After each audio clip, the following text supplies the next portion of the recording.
Boa noite a todos, paz seja convosco. Amém. Deus me incomodou desde a semana passada, quando eu soube pelo apóstolo Paulo Henrique. Estou aprendendo, viu, gente? Que eu traria a mensagem no dia de hoje. Deus me incomodou a gente falar um pouquinho sobre o nascimento de Jesus. Talvez você possa estar dizendo assim: o pastor Jair, ele está um dia atrasado, porque o Natal foi ontem. Mas como ontem não teve culto, e tenho plena convicção de que falar sobre o nascimento de Jesus, a vinda de Jesus, e o plano de Deus, o plano de salvação de Deus para a nossa vida, todos os dias a gente pode falar. Todos os dias esse texto e esse tema cabem. Amém, queridos? Eu quero convidar você a ficar de pé, a abrir a palavra de Deus em Mateus. Você vai ficar de pé mais para nós orarmos, porque a leitura vai ser bem breve.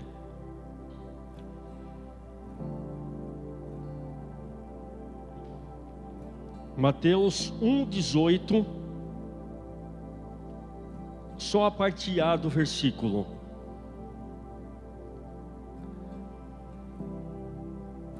Isso, só a primeira frase ali.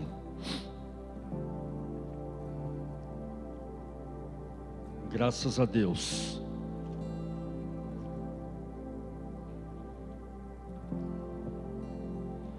Diz assim a palavra do Senhor: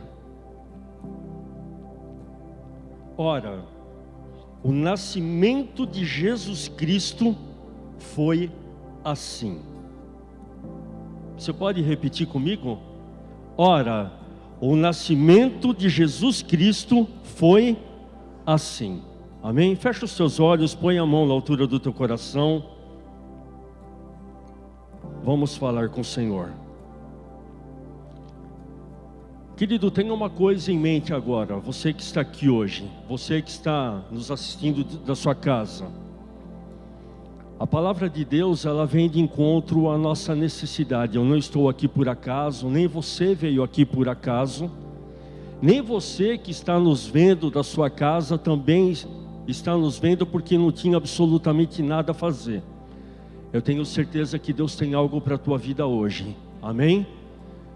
Vamos orar. Senhor Deus e Pai, somos gratos a Ti, ó Deus, pelo privilégio de, como uma igreja triunfante, ó Deus, podermos ouvir a Tua voz, podemos, ó Deus querido, em todos os dias da nossa vida, sentir o Teu direcionamento, Pai querido, o Teu cuidado, o Teu carinho, Pai, e por isso, ó Deus, nesta noite, Pai, a exemplo de todas as outras que já vivemos, nós pedimos agora, ó Deus, que o Senhor venha de uma forma sobrenatural falar conosco, que o Senhor venha de encontro, ó Deus, com a nossa necessidade, que o Senhor venha de encontro, ó Deus, com aquilo que tanto precisamos ouvir.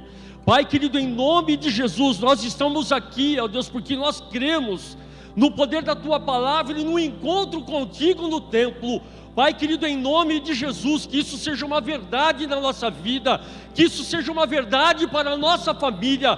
Pai querido, em nome de Jesus, fala conosco nesta noite. Em nome de Jesus nós te pedimos e te agradecemos. Amém, Jesus. Pode se sentar. Graças a Deus.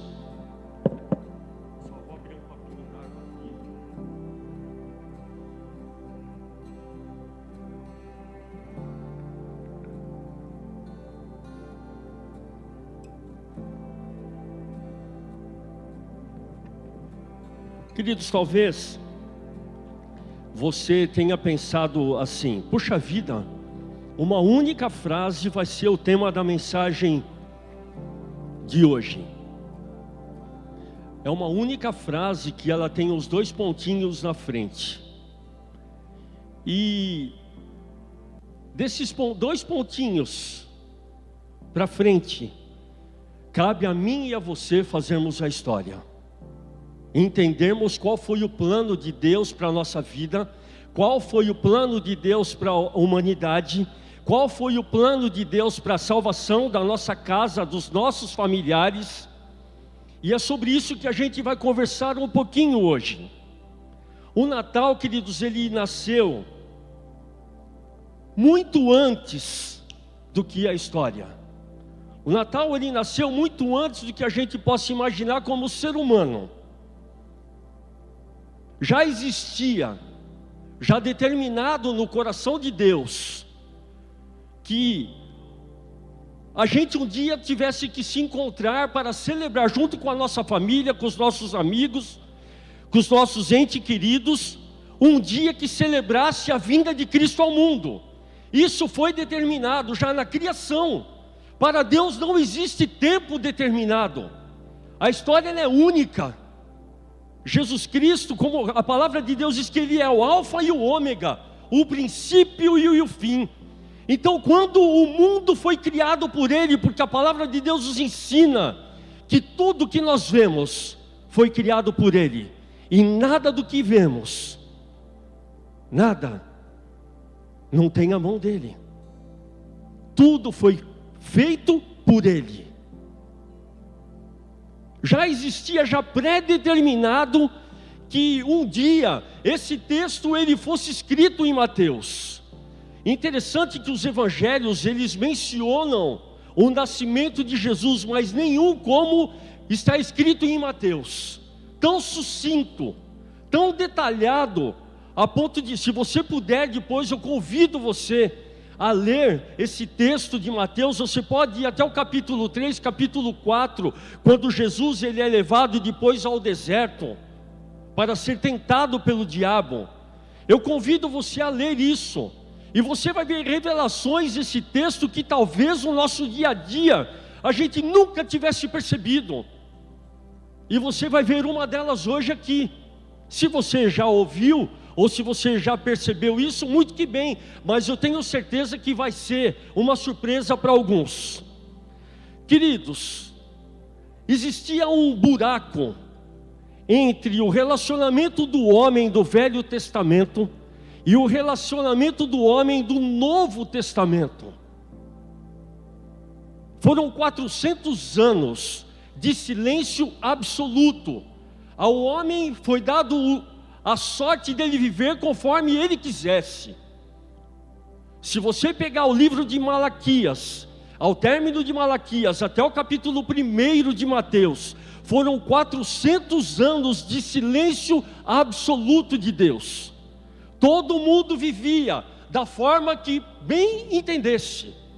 Todo mundo vivia única e exclusivamente para o seu bem-estar e para a sua família. É como se Deus tivesse sido colocado numa prateleira na sua casa, uma prateleira lá na sua família, onde você tivesse determinado assim: não, a partir de agora nós vamos aguardar alguma revolução, alguma mudança comportamental do universo, para que a gente possa ter vínculo com Deus novamente, mas por enquanto vamos viver a nossa sorte.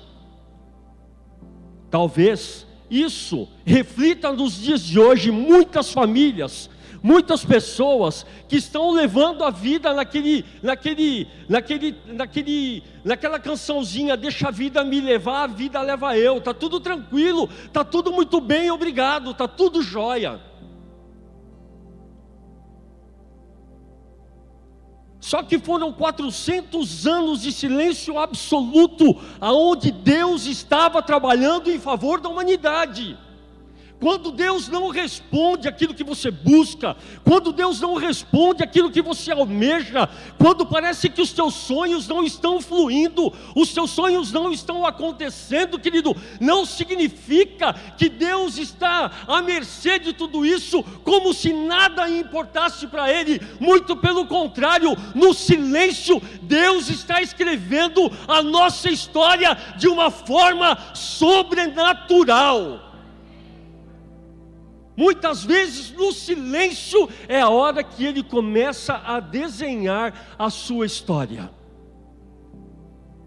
Talvez você possa estar pensando assim: no momento que eu estou vivendo, parece que eu não estou conseguindo ouvir Deus falar comigo. No momento que eu estou vivendo, parece que Ele não se importa. No momento que eu estou vivendo, parece que o meu problema não é do interesse de Deus. Parece que a dificuldade que eu estou vivendo não importa para Ele. No script da história, o momento que eu estou vivendo, absolutamente, não tem nada a ver com Deus. E nós vamos ver hoje, queridos, que Deus, Ele se importa conosco em todos os dias da nossa vida. Vai de nós, vai de mim e de você, da sua família, dos seus amigos, dos seus familiares, terem sensibilidade para prestar atenção e sentir a presença de Deus na sua vida. Durante 400 anos de silêncio, queridos, o povo judeu deu um jeitinho. Às vezes a gente dá um jeitinho na nossa vida. Às vezes a gente resolve as situações e os conflitos da nossa vida com alguns jeitinhos. Você, como um fiel brasileiro como eu, já deve ter escutado muito o pessoal falar isso, né? É um jeitinho brasileiro. Lamentavelmente é a fama que a gente carrega lá fora. Está na hora da gente mudar isso. A gente tem que vender uma impressão diferenciada para o mundo. Que os nossos governantes, eles tenham responsabilidade e vergonha na cara para fazer que isso realmente aconteça lá fora. Mas está na hora da gente mudar isso. Mas o povo judeu tinha dado um jeitinho. O império estava dividido, Jerusalém estava dividida entre 4 forças. E as 4 forças, províncias, eram regidas por Herodes. Sabe por quê? Porque Herodes era bom, Herodes era legal, Herodes era um cara joia, tinha matado um monte de gente, mas foi ele que reconstruiu o templo, foi ele que deu uma adornada no templo que havia sido destruído. Foi Herodes que deu uma repaginada no templo para os judeus. E com isso o povo judeu começou a ser enganado por aquilo que os seus olhos viram. Aquilo que eles viam era aquilo que regia a sua vida. Nós, como povo de Deus, temos que ter, queridos, a responsabilidade de ver além das atitudes, ver o que está por trás do jogo, entender o que está acontecendo com a igreja, entender o que está acontecendo com a história, porque tem muitas coisas ocultas que a gente não consegue entender. Mas o povo judeu tinha isso de entendimento, está claro, politicamente nós estamos resolvidos, nós não temos problema, nós não somos assolados, vivemos o nosso tempo na Babilônia, estamos em Israel, está tudo lindo e maravilhoso, temos alguém para resolver os problemas, os conflitos políticos, temos alguém para resolver os nossos problemas internos aqui econômicos, e está tudo lindo e maravilhoso. Para que esperar Jesus então? Estava indo tudo bem, para que Jesus? Para que Jesus? Por que Jesus teria que nascer bem numa época dessa? Por que o Natal teria que acontecer justamente numa época de conflito como esse? E eu não estou falando do conflito socioeconômico, eu estou falando do conflito, queridos, espiritual. A gente pode até estar bem economicamente, você pode estar com as suas finanças bem resolvidas, mas se Jesus não estiver reinando na tua casa, não estiver reinando na tua família, nada, absolutamente nada vai ter valor. Aparentemente estava tudo resolvido, só que o povo tinha perdido totalmente a direção daquilo que os profetas falaram, daquilo que os patriarcas falavam sobre Jesus lá atrás. daquilo que o tabernáculo representava durante todo o período que o povo esteve no deserto. O tabernáculo era a total representatividade de Jesus Cristo na terra.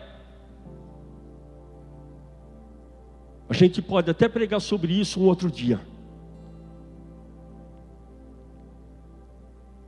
Mas ninguém fazia muita questão. E de repente, queridos, de repente, a história começa a tomar um outro rumo. Jesus, ele só nasceu porque ele tinha um propósito: morrer. Aí você fala assim, puxa vida, que coisa mais sem sentido. Não, total sentido. Entre a manjedoura e a cruz do Calvário, queridos, a história ela é única e absoluta. Não tem como a gente tirar entre o nascimento de Jesus e a sua morte o que efetivamente ele gostaria que nós entendêssemos, que era o plano do quê? O plano de salvação da humanidade. A gente pode fazer festa, a gente pode comemorar, a gente pode comer peru, pode comer chester, frango, banana, o que for. Mas o que importa é o que realmente representa o nascimento de Jesus para a minha vida e para a sua. O que representa isso? O que isso pode mudar de conceito da minha vida e da sua?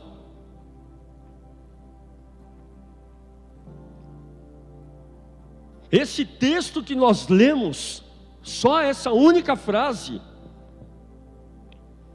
Mateus usa para contar toda uma história. É o que mais detalhe dá. E foi um nascimento, e foi um projeto num momento totalmente difícil, aonde o povo não queria saber de Deus, porque, como eu já falei, estava tudo muito bem, obrigado.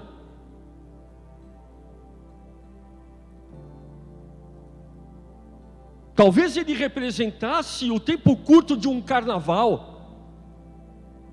Talvez esse período pudesse representar um momento de alegria de Copa do Mundo, como nós vamos ter o ano que vem, onde todas as coisas aumentam de preço e ninguém fica vendo, ninguém percebe.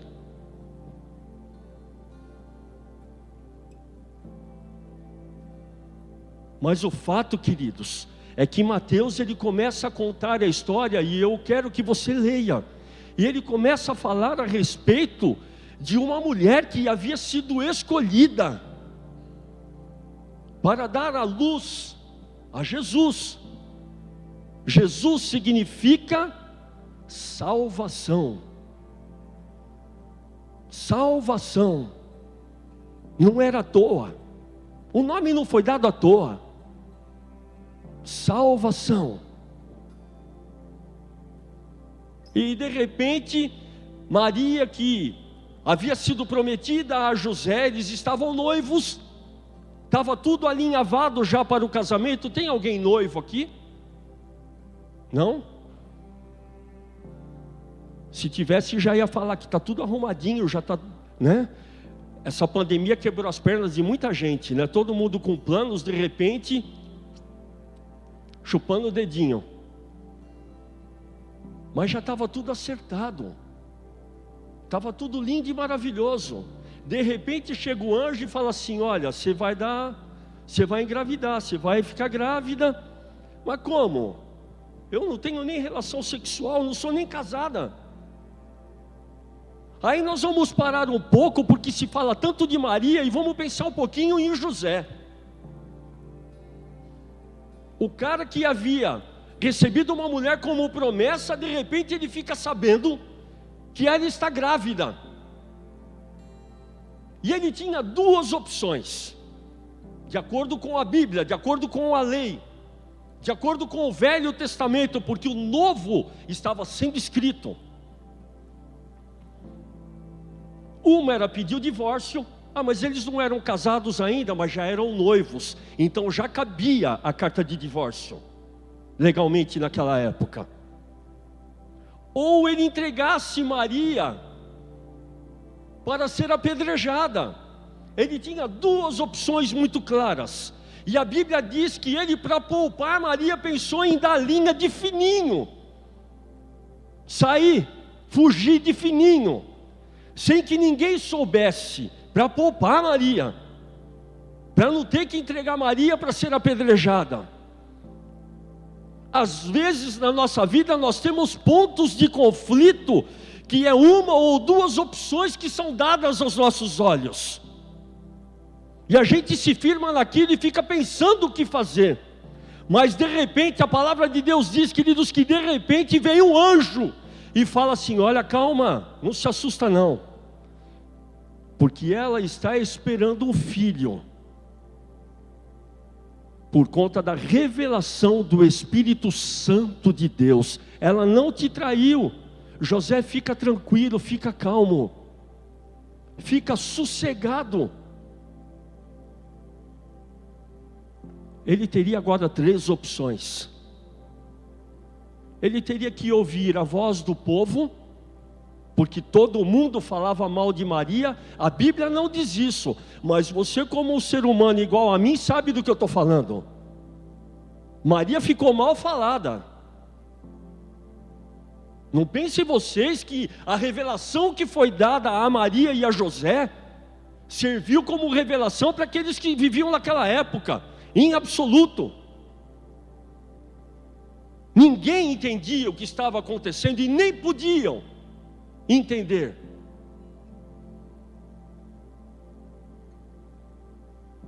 Mas o anjo chega para José e fala: eu vou te dar mais uma opção. Ouça a voz de Deus, ouça a voz do povo, ou ouça a voz da minha consciência. E eu quero levar isso para a tua vida hoje.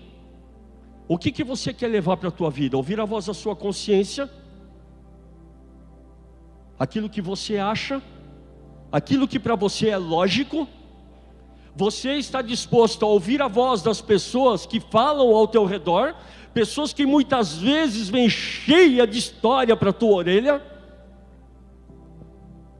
E muitas vezes não tem absolutamente nada de Deus para te oferecer? Ou você está disposto a ouvir a revelação de Deus e falar: é por aí que eu vou, pode todo mundo ser contra, mas é por aqui que eu vou. Quem quer a terceira opção? É um alto preço. Seguir a voz de Deus, ignorando o que os outros falam, não é para qualquer um. Tem que ter coragem. Tem que saber efetivamente o que é o seu papel, qual é o seu papel, o que você está fazendo no contexto geral, aonde que você se situa. Eu, muitas vezes, errei por ouvir pessoas erradas, mas de alguns anos para cá, queridos, eu tenho aprendido a ouvir a voz de Deus, a ter sensibilidade de deixar Deus falar por último. Que você possa aprender isso também. É difícil. Às vezes acontece alguma coisa e você quer agir pela sua própria força. Agir por aquilo que você entende que é o correto. Fazer a justiça com as próprias mãos. Mas não é isso que Deus quer.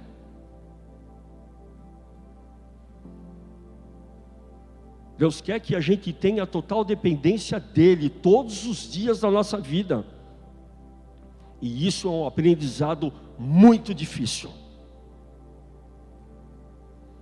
Queridos, continuando a história.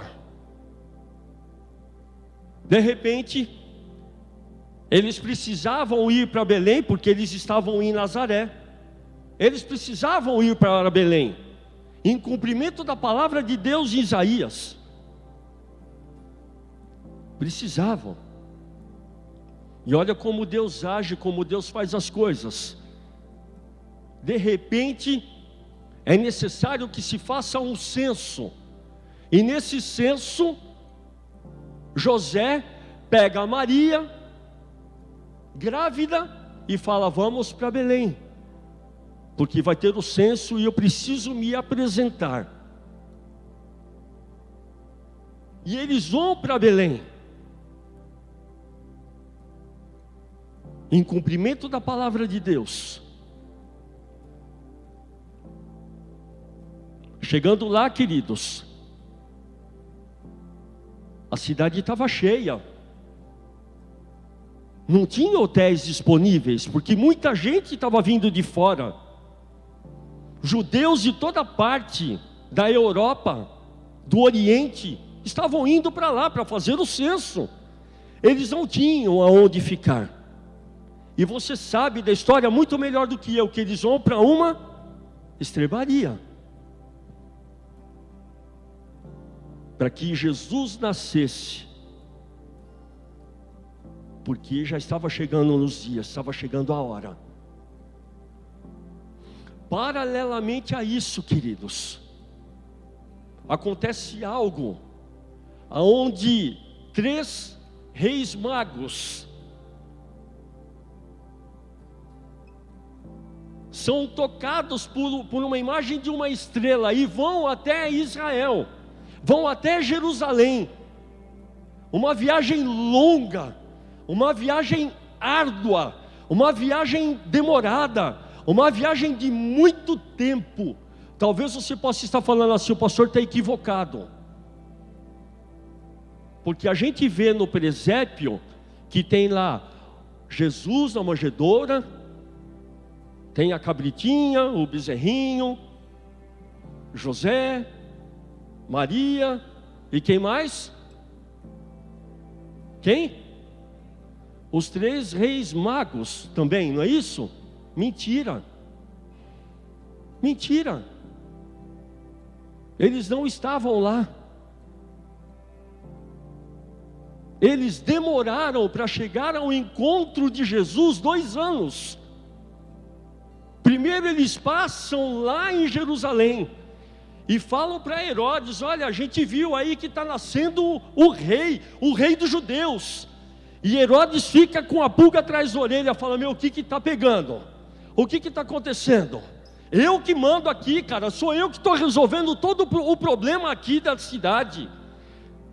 Tudo aqui sou eu quem resolve. De repente está vindo um rei dos judeus, que história é essa? Aí ele fala para os reis magos: olha, vocês vão lá, adorem a Jesus e depois volta aqui e me fala aonde foi que vocês o encontraram, porque eu também quero adorar. Mentira. Ele queria matar a Jesus, ele queria acabar com o projeto de Deus. Só que a palavra de Deus, queridas, lá em Jó, diz que nenhum dos seus planos podem ser frustrados, nenhum. Aquilo que Deus determina, o inferno não pode tocar. Ele não toca. E aí o que acontece? Quando eles ficam sabendo disso, Herodes então pergunta aos estudiosos da época, fala: escuta, de onde é que vem esse Jesus, esse rei dos judeus? Olha, ele vem de lá de Belém, porque eles conheciam a palavra de Deus, eles sabiam que os profetas haviam dito. O povo judeu não estava muito ligado com as profecias, mas os gentios sim. Quem não era judeu estava muito atento a tudo isso. De repente, queridos, Deus fala para eles, para José e para Maria: vão para o Egito, porque Herodes vai acabar fazendo uma chacina. E nesse interlúdio é quando todas as crianças acabam sendo mortas. Quando os reis magos chegam até lá, tudo isso já havia acontecido. Jesus já tinha por volta de 2 anos, e a palavra de Deus em Mateus, se você for ver, diz que eles chegaram à casa onde vivia José e Maria com Jesus. E eles trazem algo especial para Jesus. A Bíblia não fala, queridos, se eram 3, se eram 4, quantos reis eram. A Bíblia também não explica bem ao certo se eles eram reis. Mas uma coisa é certa, talvez eles tivessem sido judeus que viviam no Oriente, que haviam sobrevivido ao exílio babilônico, talvez, não importa. Talvez eles fossem pessoas que conhecessem a Bíblia, porque eles sabiam de todos aqueles acontecimentos. E eles se preparam para fazer algo especial para Jesus. A palavra de Deus diz que eles foram ao encontro de Jesus e levaram presentes a Jesus. Primeiro, levaram ouro. Ouro significa realeza. O que Jesus significa para a sua vida? O que ele significa? Para eles era muito claro que Jesus era Rei dos Reis e Senhor dos Senhores. O que é Jesus para a sua vida e para a minha? O que ele representa? O outro presente que eles levaram até Jesus, além de ouro, foi a mirra. A mirra, ela tem um simbolismo sobre doenças, enfermidades e morte. Sabe por quê, queridos? Porque lá em Lucas capítulo 2, Deus fala para Simeão, e Simeão fala para Maria, mãe de Jesus, que sobre a vida de Jesus, ele traria um grande constrangimento, mas que a sua vida viria a morte e muito sofrimento. Então eles levam mirra, representando a morte de Cristo, o sofrimento que Jesus teria pela minha vida e pela sua. Queridos, esse versículo que nós lemos, ele termina, eu mandei parar ali na parte A, porque Jesus, ele nasce cada dia no meu coração e no seu, independente de Natal. Se você é cristão, se você acredita, se você sabe que Jesus, ele tem prazer em nos abençoar, em atender às nossas necessidades, nos livrar do perigo, nos livrar da morte, nos dar o direito de vida eterna, cabe a mim e a você entender o que ele é para nós. Qual é a história de relacionamento que você, ao longo da sua vida, conseguiu construir? E qual é o relacionamento que você vai querer levar para a sua vida a partir do dia de hoje? O que Jesus vai representar na sua vida? Ele pode representar a cura de uma enfermidade através de milagres. E eu sou um pastor que crê em milagres. Ele pode representar uma estabilidade financeira. Está tudo tranquilo, tudo bem, Jesus atende a minha necessidade, os meus problemas estão resolvidos. Ele pode trazer de repente um entendimento, queridos, de que o nosso futuro já está escrito e que nós vamos ser vencedores, porque a gente frequenta a igreja, e pelo fato de nós frequentarmos a igreja, nenhum mal pode nos alcançar. Não é isso. A gente pode passar dificuldades, sim, e nem por isso somos menores ou piores ou menos crentes do que os outros. A gente passa dificuldade, a gente apanha, mas a gente cresce, e a gente entende, e a gente aprende.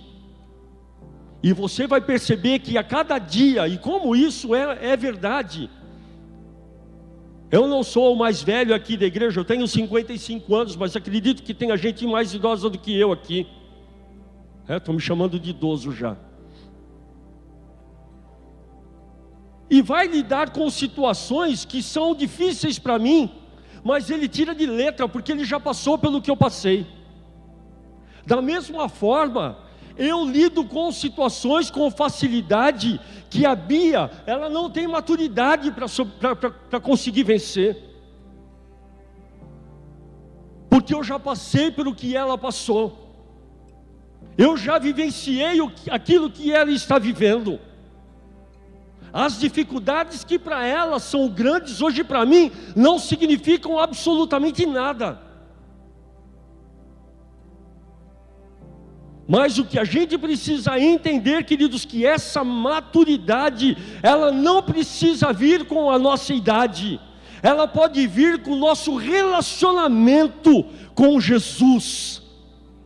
O nosso relacionamento com Ele, colocando Jesus em primeiro lugar na nossa vida, colocando Jesus em primeiro lugar nos nossos planos, colocando Jesus em primeiro lugar quando não há saída, colocando Jesus em primeiro lugar quando a gente percebe que nós estamos sem chão e as coisas estão nos sufocando.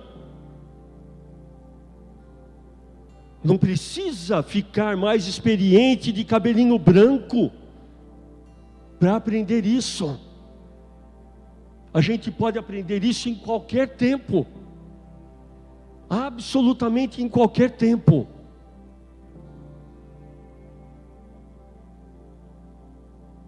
Jesus, queridos, tem o relato dele em Mateus dessa forma, porque a gente precisava entender que ele pode ser muito mais do que um presépio, do que uma festa,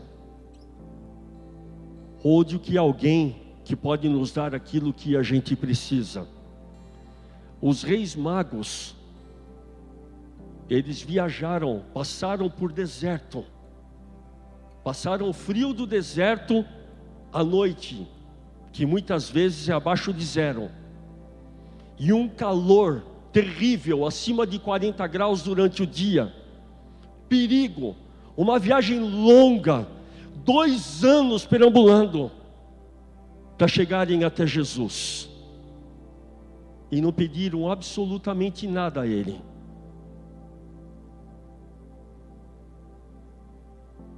Só deram presentes a Jesus. O que você tem hoje? Eu não estou falando de dinheiro, querido, por favor. O que você tem hoje de especial para entregar a Jesus? Não é nada financeiro do que eu estou falando. Você vai voltar com o teu carro para casa, com a sua carteira, com o seu talão de cheque e o seu cartão de crédito. Seu relógio, sua aliança, tudo, do jeito que você entrou, você vai levar embora. Mas o que você tem a oferecer hoje?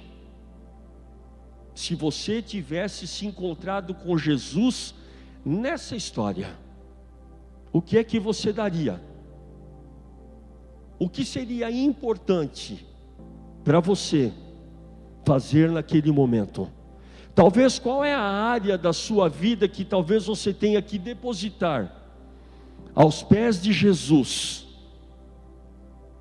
entregando para Ele, falando: olha, Senhor, isso aqui eu te dou.